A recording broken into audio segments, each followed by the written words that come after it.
Good evening and welcome to the East China School District Regular Board of Education meeting. It's Monday, March 22nd, 2021. We would please like you to stand and for a moment of silence and the Pledge of Allegiance at this time.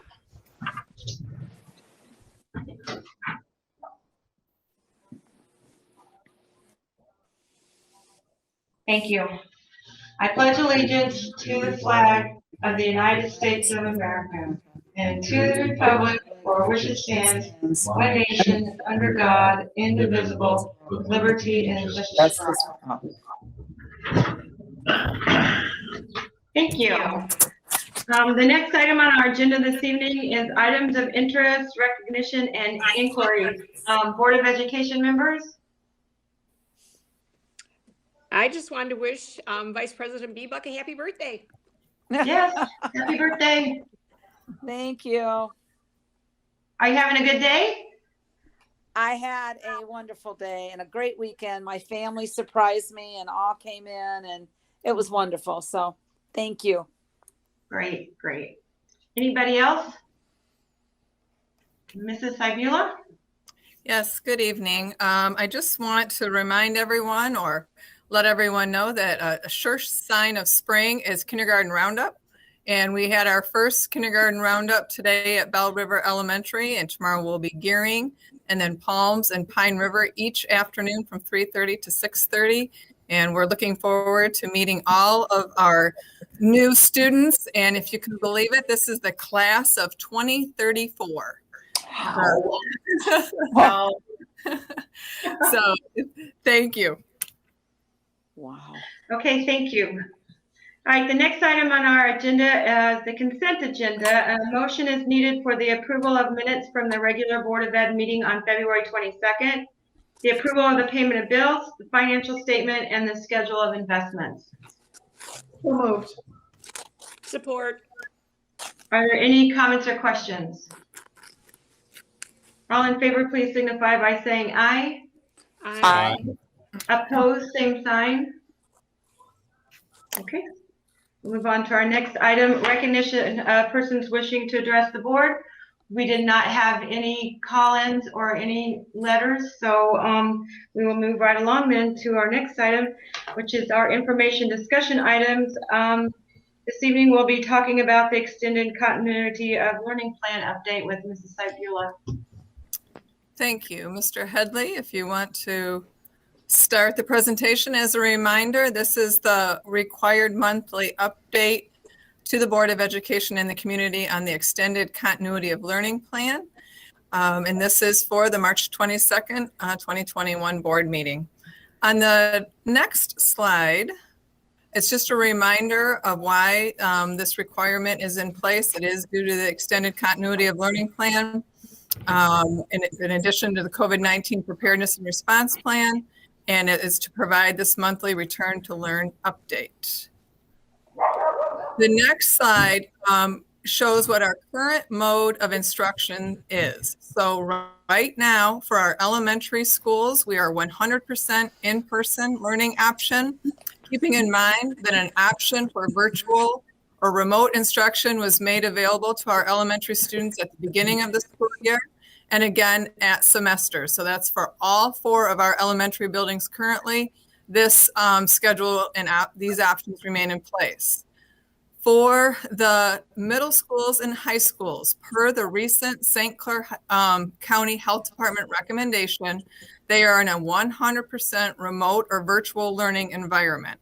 So all of the middle schools and high schools currently are 100% virtually remote, planning for the return on Monday, April 12th. On the next slide are the metrics from the St. Clair County Health Department that led us to that direction. So our most recent data, and this is as of this morning, so we're starting to see more frequent updates due to this increasing positivity rate. And as of this morning, it was 18.2 with testing remaining constant. So one of the questions asked during the most recent health department update meeting, are we having more testing occurring? And the testing is remaining constant, but that positivity rate is increasing. Now, keeping in mind that the highest positivity rate for St. Clair County was the week ending of December 11th of 2020, and that was at 18.4% positivity rate, and that's when all schools were in a remote learning environment. And I think the piece of data that is the most interesting or the most profound to see where we're at now is their last board meeting. When I gave this update, our county positivity rate was 3%. So you can see from there till now to today at 18.2%, the sharp uptick in positive cases that our county is experiencing. So as of last Friday, it was 15.5, and as of today, it's 18.2. Now, to dig just a little bit deeper on the next slide, I wanted to share with you, right now the data is different depending on which county you reside in. So I wanted to share with you the information that was shared with the county superintendents regarding the different counties that you might see data for and want to understand where St. Clair County is. So right now, the new daily COVID-19 cases over the last 7 days up to 3/18 have increased to 478 from 214 cases per million in population. So that puts our county risk level at the highest, which is an E.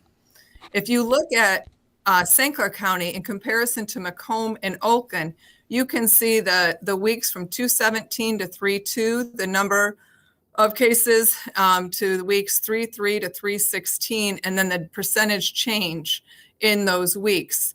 So keeping in mind that doubling would be 100%. So Macomb was at 101.64, Oakland at 83.83%, and St. Clair County over that same time period had an increase of 244.70%. So these are the statistics that drove the St. Clair County Health Department to recommend that our middle and high schools take a pause in in-person learning until a week after spring break, which would put us back on April 12th. And if you can go to the next slide. So the other piece of this requirement on the return to learn update is our two-way interactions or our attendance. You can see each of the weeks this last week we're right at 90%, but always above 90% in our two-way interaction, which counts as our attendance rates for this school year. So on the final slide of this update, the current metrics that continue our attendance or interaction tends to be at or above 90%. And today's positivity rate in St. Clair County at 18.2%. Keeping in mind at our last board meeting, the positivity rate was 3%. So based on the current data and per the St. Clair County Health Department recommendation, East China School District will continue with the current pause and in-person instruction for grades 6 through 12. The return date is currently set for Monday, April 12th. And ECSD elementary schools will continue with 100% in-person option. Again, keeping in mind that the students who wanted to be virtual are virtual and in a virtual classroom, if that's what they selected at the beginning of the school year or at the semester break. So those are the modes of instruction that we will continue with unless otherwise advised by the St. Clair County Health Department. Can I answer any questions? Will you be having a meeting with the health department prior to the 12th to make sure that the numbers are back to where we feel comfortable sending students back? Yes, we meet weekly. Our meeting is tomorrow afternoon. And if needed, the health department will call, Dr. Mercantant will call a meeting if she has data that she feels we need to discuss if it happens within the week. Okay. Yeah. So Any other questions? I'm sorry. Suzanne, so they're staying home 1 week after spring break, correct? Correct. Yep. Yeah, I think that's good because if everyone's going to travel, they're going to bring it back. So, okay, good. Thank you. You're welcome. Suzanne, can you speak to the issue of sports continuing while in-person instruction does not? The winter sports are continuing to finish their seasons with testing. So the testing for these final few matches or games that students have for winter and spring has been paused until we return, and we're going to watch the data. The Michigan Department of Health and Human Services has on last Friday issued an order that requires all athletes to be tested once a week starting April 9th. We have not received further clarification on how that will occur or what the requirements are for reporting. So we're waiting. I checked prior to coming on to tonight's meeting. We still don't have an update since Friday. So I'm sure more will be forthcoming on that. And in terms of the pushback of spring sports, is that also based on the health department's recommendations? Currently, yes. Yes, absolutely. And also keeping in mind that, we have this week and then the spring break in there. And then upon return, we'll be able to continue. Our hope and goal is to have our spring season. We're just waiting to get past this pause. And just for clarification, the reason that, for example, our school district is pausing spring sports when others might be continuing is based on the positivity rate in our county and the health department input? That is correct. And we're not pausing the season per se, except for practices or tryouts. So we're not putting off any events or games or matches. It's just the tryouts or the practices. Thank you. You're welcome. You mentioned the testing. Do we have those tests? Have those arrived to our schools, or is that just a big hope at this point, right? Yeah, we're waiting for further clarification on how that will occur on a weekly basis. It's a big undertaking. Not only the testing procedures, but also the follow-up. If that is a requirement, as it was for wrestling and football, where the data has to be entered then into a database once the testing has occurred, that's also a big undertaking. So we're waiting to see how those expectations will roll out for school districts.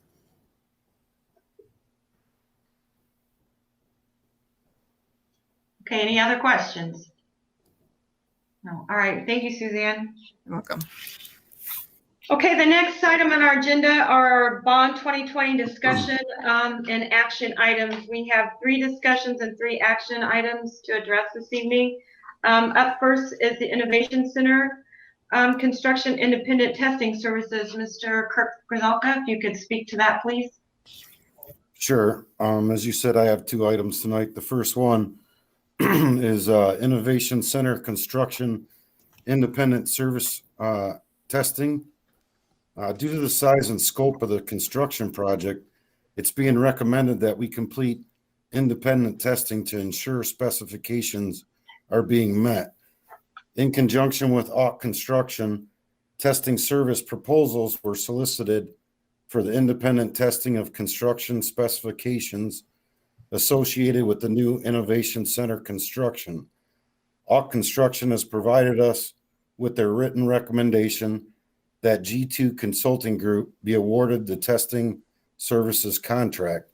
They were the lowest responsive bidder. The recommendation, per administrative recommendation, the Board of Education approves the contracted independent testing services proposal by G2 Consulting Group in the estimated amount of $41,745. I guess I will ask if there's any questions before I go to the second item. What exactly are they testing for? Can you clarify that a little bit? Sure. So what they're doing is, then this is considered to be a best practice and common for school districts to do this with large bond projects. But what they do is they provide a third-party independent testing service that goes out and they test to make sure that the materials and specifications that were put out in the bid are being met, per our specifications. So they will do material samples. They'll test concrete as it's being poured. They'll test the size and the strength of the steel, the glazing on the windows, all the things that we specified in the bid specs. We want to make sure that we're getting exactly what we're paying for. And so That's what this is. This is a third-party independent testing service that does that for us. Okay, thanks. And then Kirk will have this at each one of the different sites. Yes, actually, this proposal is for everything that is bid out to this point. But yes, to answer your question, the plan is to continue with independent testing for specifications throughout the life of the bond. Okay, thank you. Sure. If there's no other questions, I'll go to the second item for action, which is the Marin City High School pool heater replacement. Currently, the existing pool heater has failed. The heat exchanger developed a crack in it, and it is not repairable. In order to maintain a usable pool temperature, we are making the recommendation to replace the unit. In conjunction with TMP Architects and Auk Construction, bids were solicited for the replacement of the St. Clair High School pool heater on December 2nd, 2020. The post-bid interview was conducted with the 3 lowest bidders. As a result of that interview process, it was recommended that A&F Water Heater Incorporated be awarded the contract. Per the administration recommendation, the Board of Education did approve the bid by A&F Water Heater Incorporated in the amount of $57,246 for the replacement of the pool heater at St. Clair High School. Why this is relevant is we are now recommending that the A&F Water Heater Incorporated be contracted to replace the Marine City High School pool water heater for the exact same amount. The new unit will be identical to the one installed at St. Clair High School. So per administration recommendation, the Board of Education approved the bid by A&F Water Heater Incorporated in the amount of $57,246 for the additional replacement of the pool heater at Marine City High School. So if there's any questions on that one. And Kirk, I think I asked this question before, but both of these pool heater replacements are kind of in line with the bond work that's going to be done to the pools as far as the upgrades that they're slated to get? That's correct. These two were part of the original bond scope in the budget. Okay. We're just basically pulling it ahead because of the failure. I mean, Right. we knew it was at the end of the life cycle, so that's why it was in the bond. And it just so happens that due to the failure now, we're asking that it be awarded and replaced at this time. Right, and we're so thankful that our bond passed so that we can provide these services to our community and our students. Absolutely. Were there any other questions? Okay, thank you, Kirk. You're welcome. We'll move now to Craig and the network electronics RFP. Sorry, a little bit excited here, you guys. Updated you guys last month on this project. This is our network electronics. This is the first major installation of equipment that we're going to have for the technology part of the bond. And just like GD said, thank you to Suzanne, the board, the community. I don't know what we would do if this bond didn't pass, so we're very excited.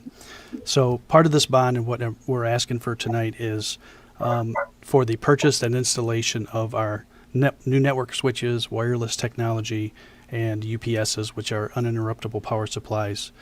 The bid was on the street when I was giving you the information last month. It went out on February 11th.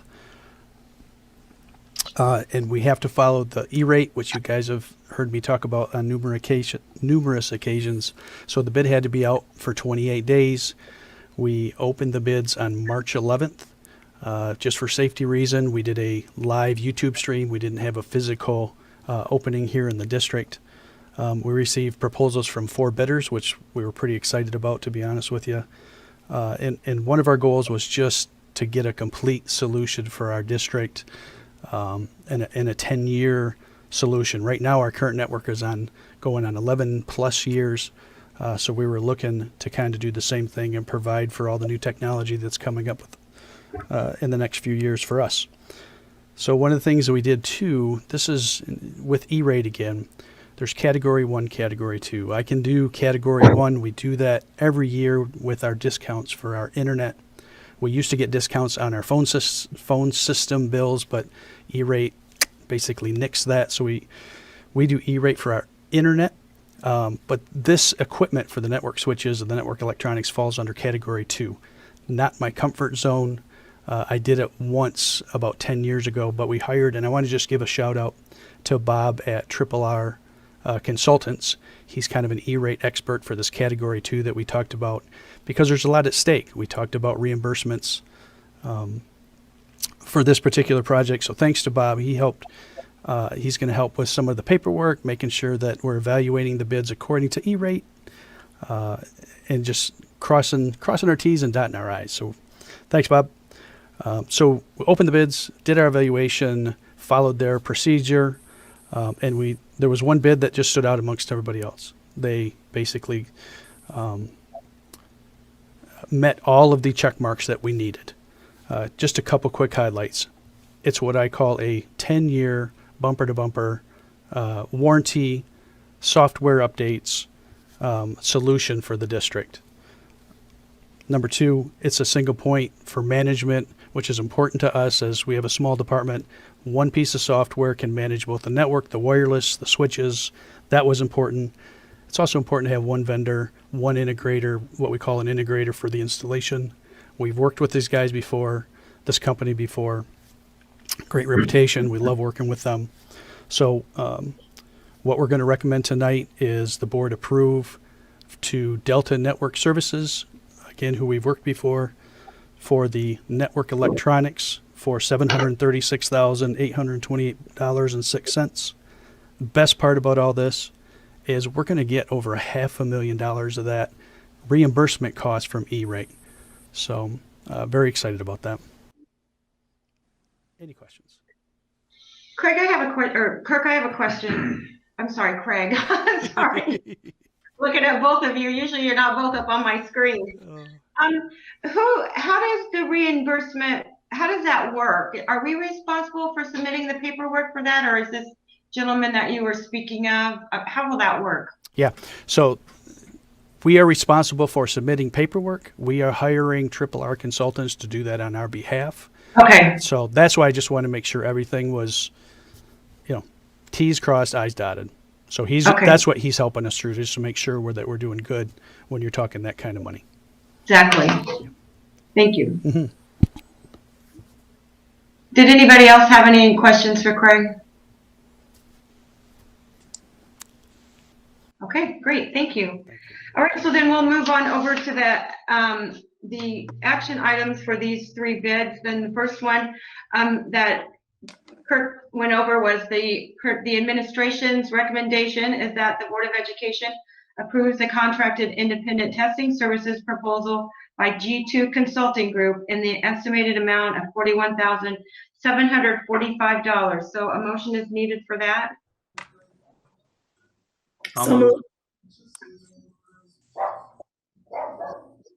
Support. Any comments or questions? Okay, all in favor, please signify by saying aye. Aye. Opposed, same sign. Okay, that motion carries. The next motion is the administration's recommendation that the Board of Ed approves the bid by A&F Water Heater in the amount of $57,246 for the additional replacement of the pool heater at Marin City High School. Motion is needed. So moved. Support.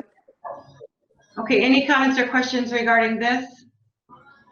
Okay, all in favor, please signify by saying aye. Aye. Opposed, same sign. Okay, then the last recommendation is for the switches. So the board, or the administration recommends that the board approves and awards the purchase and installation of network switches, wireless, and UPS units in the amount of $736,820.06 to Delta Network Services. Just want to note in the motion that the district will receive a 70% reimbursement from the E-rate eligible products and services for an estimated reimbursement of $501,311.73, and the estimated district portion will be $235,516.33. Sorry, a motion is needed. So moved. Support. Any comments or questions regarding the network switches? Okay, all in favor, please signify by saying aye. Aye. Opposed, same sign.